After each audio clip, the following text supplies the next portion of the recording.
Fathergamer podcast.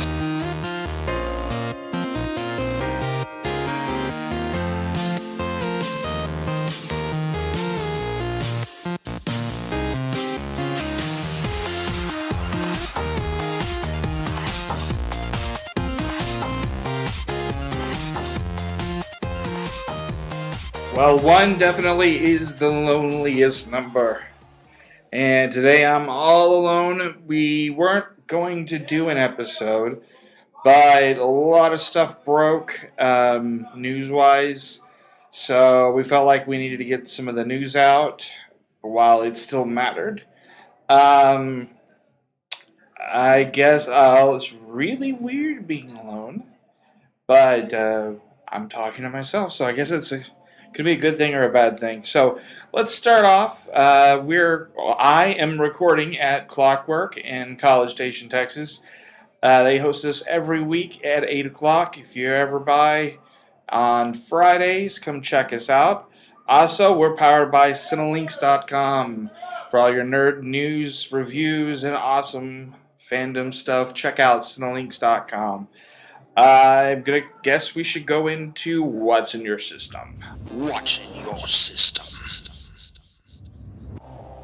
So, this week in my system, I've been playing a lot more Far Cry. It definitely consumed me, and then I realized that it's essentially the same map from the last game, which is fine. I mean, overall, like, it's a completely different experience. I talked about it last week a little bit, but the taming the animals and that kind of stuff is really fun. The honey badger's a bastard, though. Like, even when you tame him, he'll bite you, which is really funny.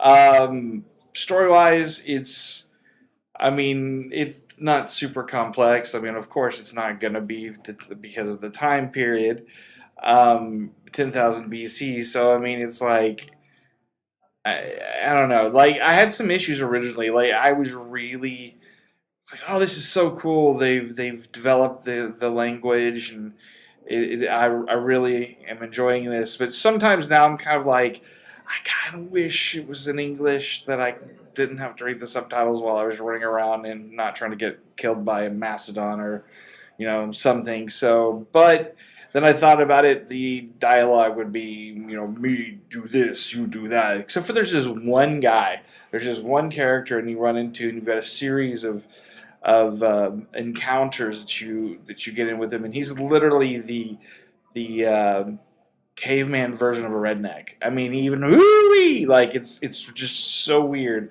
But I'm pretty sure he's a direct descendant of a few characters from some of the older ones, and I'm pretty sure that's some kind of weird Easter egg that I'm just not quite connecting with.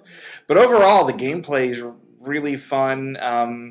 It's repetitive. I mean, it's takeover area. It's the same thing as all the other Far Cries and Assassin's Creed. To be honest with you, you take over like essentially a bonfire area, and you move on, and it's really fun. I've enjoyed it. The other game that's taken up a lot of my time, the re-release of Pokemon Yellow. I went ahead and bypassed red and blue, but I went to yellow, and I've forgotten how much harder the gyms are compared to current stuff. I got to Brock, and he was just like, here's your ass, and handed it right back to me. And I went back out and leveled up all my guys, and I'm really enjoying it. I've actually have to say that I was really nervous because it's been so long since I played some of the older Pokemon to see if I'd really get into it, and I've actually very much enjoyed it. So that's pretty much what's been in my system.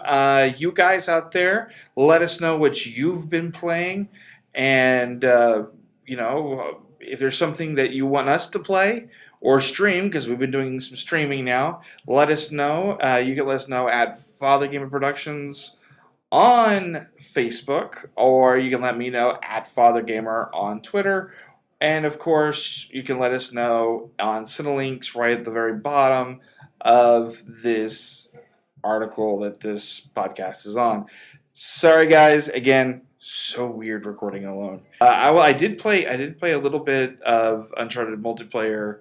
They're testing it for Uncharted 4. I will get more into that next week. Hopefully, we can have some streaming on that as well. So I'm going to take a quick break. When we come back, we're going to get into that much anticipated news, and then that's it for this episode. That's short but sweet. We'll be right back. And we are back. Well, I am back again, alone. So, what is going on at E3 this year? EA dropped out. I mean, when they say drop out, like, they're still going to do a press conference. They're still going to have a presence. They're just not going to have the big epic show floor booth that they normally have. Which, I mean, I've always wondered before I started going to E3. I always wondered like how budgetary wise they could keep up with that. And then when you actually go, and you see this giant, like these booths that are 2 stories tall, and all this dynamic lighting that's like, you can tell millions have been paid for these booths. That I could see that would probably be money that, especially in a day of digital, that those could be that money could be allocated to different things within the company, especially companies that are restructuring or changing up things like EA and Activision. I mean, they one of their tent poles for Activision last year, usually for the last couple of years, has been Skylanders, and it did not do well this year. So I mean, there's a lot of stuff, and it had a huge space there at E3 last year. So speaking of Activision, they're not going either. Neither is Disney, so there's a lot of your Toy to Life people not going to be there. And Wargaming, the tanks guys and all that, they're not even going. Like, I'm sure Disney and Activision will still probably have behind the scenes stuff or meetings with press, but Wargaming is just not going. So my thing that I'm really curious about though is I'm curious to see if they're going to do the same thing for Gamescom. Like, have they decided that is much more lucrative to go to Gamescom? Is it just too expensive? Um, are they charging too much? Like, there's some questions I'd really love to find out. But as things change and everything, make sure to check us out. We're going this year, so we'll be on the floor. I want to be your avatar, pretty much, guys, out there for E3. I want to, if there's something you want to see as it's going on, like, I'll have my socials up, or as much as we can be online, we'll definitely try to help you guys out and get to see the stuff that you want to see. And we're already kind of starting to line up some interesting interviews. I mean, yes, there's a lot of people dropping out, but there's a lot of people that are still there. And there is going to be a lot announced this year, including probably the new console for Nintendo and some other stuff. So make sure to keep checking us out on Cinelinks. Now, speaking of Nintendo, they had one of their Nintendo Directs. They had a Pokemon Direct we talked about last week. They went ahead and had a regular Nintendo Direct, and they dropped a few things. One of which is Super Nintendo games are going to be popping up on the 3DS. Now, this is just the new 3DS system. I'm really happy though. There's a few games on this list that's coming out right now. You can go on the marketplace. Always forget what Nintendo's little thing's called. But you can get F-Zero, Pilot Wings, and Super Mario World. That's for the Super Nintendo. And then on the 24th, you can get Mario Kart and Earthbound, which I am freaking excited about to play that. Like, when they released that on the Wii U last year, I was like, this is great, I love it. I really wish it was on my 3DS. Like, it's perfect. It has that perfect feeling for a handheld. Donkey Kong Country is also going to be coming to the 3DS. as well as The Legend of Zelda: Link to the Past. It's going to be on April 14th, Super Metroid on April 14th, and Donkey Kong Country 2 on April 14th. I'm not sure.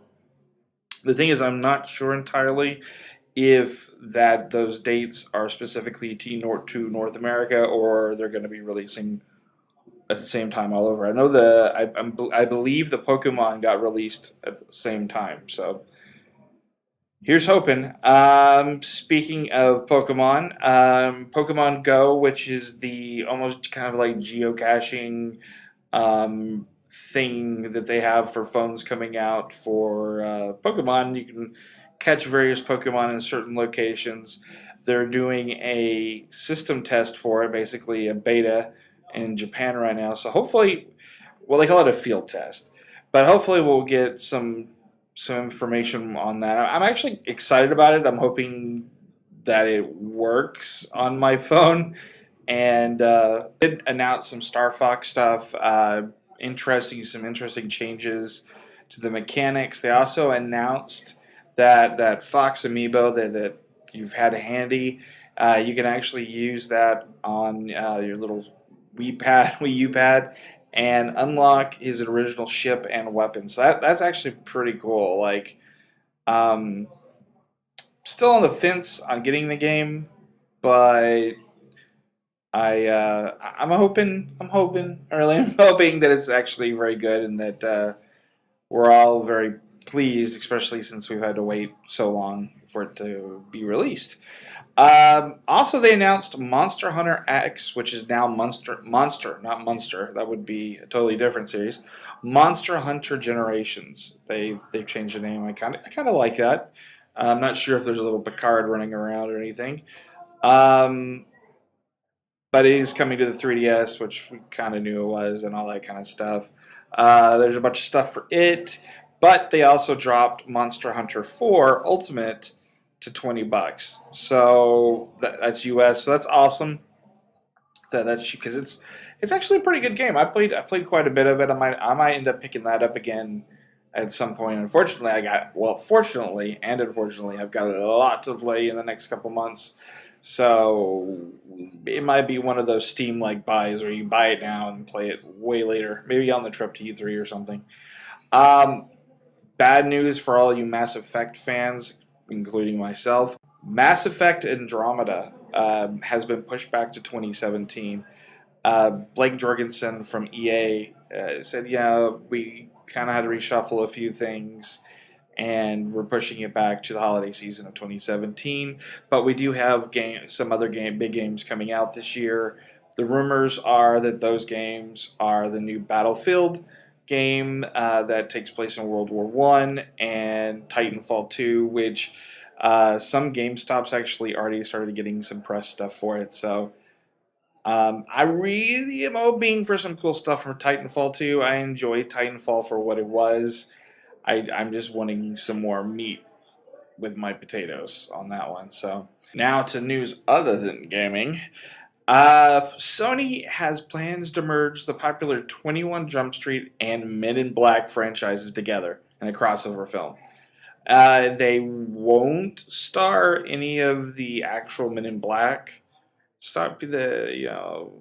guys, but it will star the guys from 21 Jump Street. So Channing Tatum, Jonah Hill. That's awesome. I wish Tommy Lee Jones and Will Smith were in it, but um, I love the concept of Men in Black. I'm really curious about this. I would be a lot more on board if Phil Lord and Chris Miller, the directors of the original 21 Jump Street and the sequel, and they did the Lego movie and all that. I wish they were on this. Like, that would be really awesome. I'd be a little less nervous. But they're making the new Han Solo standalone movie, so yay on that one. But the Ghostbuster trailer was released. You guys have probably all taken a gander at that, and it seems to be pretty mixed response. I actually liked it. Like, I'm a huge, like, Ghostbusters is like number 3 or 4. I'm about 4 on my list of top movies of all time. Like, my favorite movies that I can watch over and over again. I love Ghostbusters. Like it's a great franchise.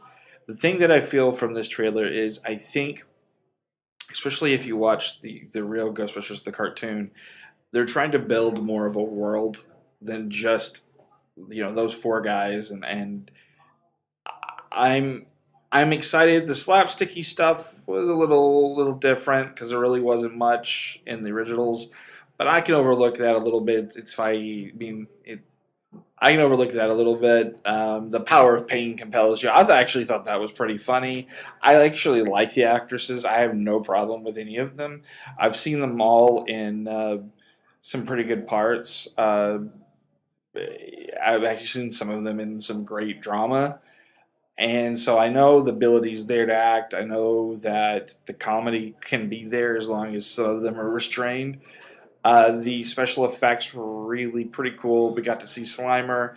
Had some theories though, like if you look at the Manhattan scene, if you look at the Times Square scene, there's actually like a flash, and you look around and the all the billboards and stuff change to a different time period. It looks like almost like the 70s. There's a little bit of like references, especially at the beginning, to the original Ghostbusters, and I'm wondering if there's some kind of weird like interdimensional travel. I know originally when they had actually come up with the concept of Ghostbusters, I know um, they kind of wanted to go the route of like interdimensional stuff and all that kind of stuff. And I know that some of the original Ghostbusters are going to be in this movie, so that could explain. My theory is maybe that's where all the ghosts got dumped, like in the containment. They all got dumped onto the island. I don't know. That's my theories right now. What I liked about them too is that each of the Ghostbusters kind of remind me of Ninja Turtles. Like they all kind of have. I mean, they always had their like Egon was the scientist and blah blah blah.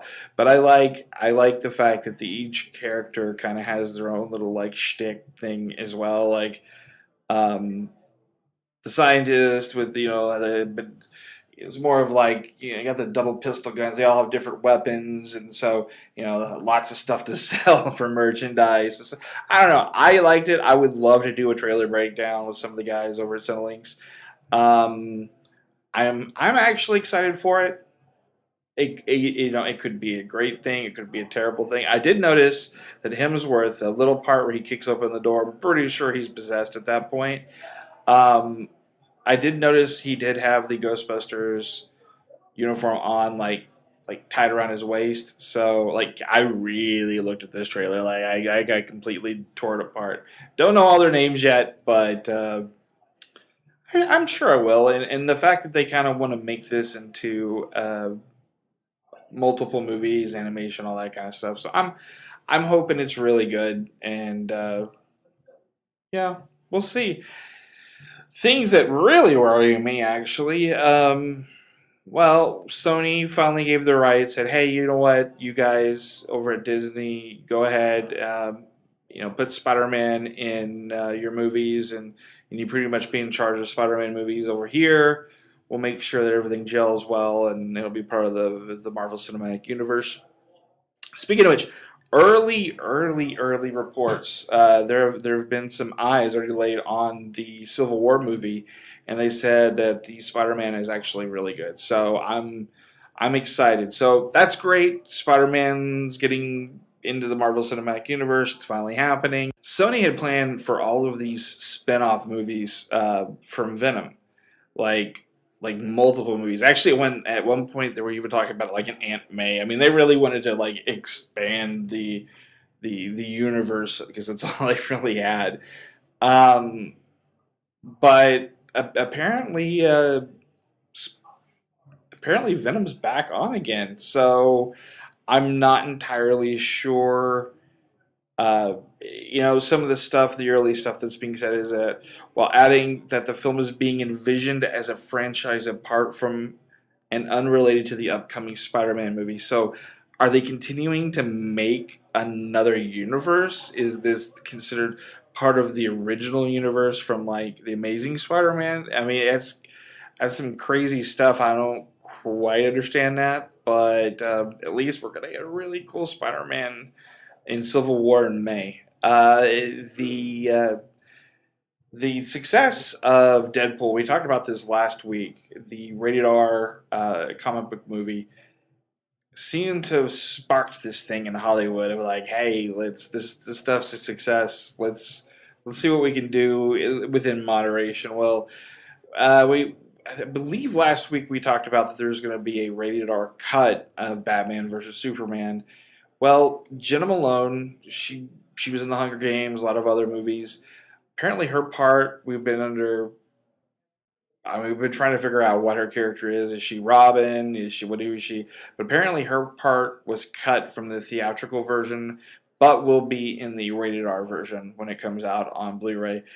Kind of sucks for her, but I'm really curious to see like how much are they cutting out of the theatrical version. It's really interesting. Like, how dark is the actual like rated R version? I don't know. I'm still skeptical. Like, there's some great scenes I've seen of Batman. I still not a fan of how Snyder portrays Superman. But that's just me. I don't like a dark brooding Superman, but I don't like that. That's just me on that. But I do like the Batman. I like how he's fighting, how and what we've seen so far. So definitely when that comes out, we will have a great giant discussion. Actually, probably on the next episode because we'll probably take a hiatus next week. And the last bit of news: ABC television has its first pickup orders, which means it's the first round of hey, you're coming back next year. So this is what they have so far: America's Funniest Home Videos. Did not know that was still on. The Bachelor. Don't care. Blackish. Watches sometimes. Dancing with the Stars. Don't care. Fresh Off the Boat. I actually really like that show. The Goldbergs. Watch it every week. Grey's Anatomy, did not even know that was still on. How to Get Away with Murder, watched the first 3 episodes, got bored. Marvel Agents of S.H.I.E.L.D., thank God. The Middle, we watch that as a family every week. Modern Family, figured Once Upon a Time, kind of thought it would be gone by now, but it's one of my guilty pleasures to watch. Scandal, and Shark Tank, and Quantico, which that seems to be one of the ones that people are like, "What?" on that one. So that's actually that's actually the noise they make. A couple ones that aren't on the list that I'm really nervous about. One's the Muppets, which I ended up getting. I started really liking that show. Like, the writing was actually really good. And also Gallivant was another one. I would really love a season 3 of Gallivant. Just 3 seasons of that would be fine. I think it's all it needs, but 3 seasons would be fine. So, well, that's all the news I had to get out. That's everything this week, and hopefully I don't have to do this all alone again because this was kind of miserable. But at least I get to talk to you guys. You guys are great. I mean, you guys actually listen to me. No one else does. So. Again, thank you for listening. If you'd like to listen to all of our old shows, our vintage shows, as it were, you could go to cinelinks.com. We've got a pretty good number of them there. Or you can go to iTunes. We've got a bunch of them there. Or you can go to SoundCloud. We have pretty much all of them there. Mike, the producer, is actually going through and releasing. He's kind of editing and then releasing every so often some of the earlier episodes, which is really weird to listen to. Like, I listened to one from 2011 that was released. We released it this week, and you can actually check that out on Cinelinks as well. We did an article for it, and we were talking about Gears of War 3, being excited for it, and about the Vita, and it's so weird to hear him, but I mean, it's kind of fun to hear how excited and how we did a review of Deus Ex. I mean, that's just kind of fun stuff. So check those out. Also, check out SCNS Live. You can check them out on YouTube. Just search SCNS Live, or of course on links.com. They also do our weekly roundup. They do a bunch of other stuff. They do some unboxings. Check out all their stuff. Oh, Jason X's toy reviews. my buddy Matt and I are going to be going to E3. So pretty soon we're going to be starting another show, kind of talking about our journey to E3. Also, I'm going to be doing a vlog. I'll have more information probably on the next episode. The first episode should be out by then, and that'll be on our YouTube, dealing with a bunch of stuff and talking about some more personal stuff, and I think that I might be in the position to help some people out.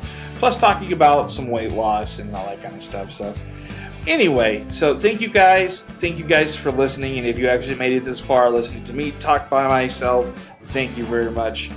And as always, achieve greatness.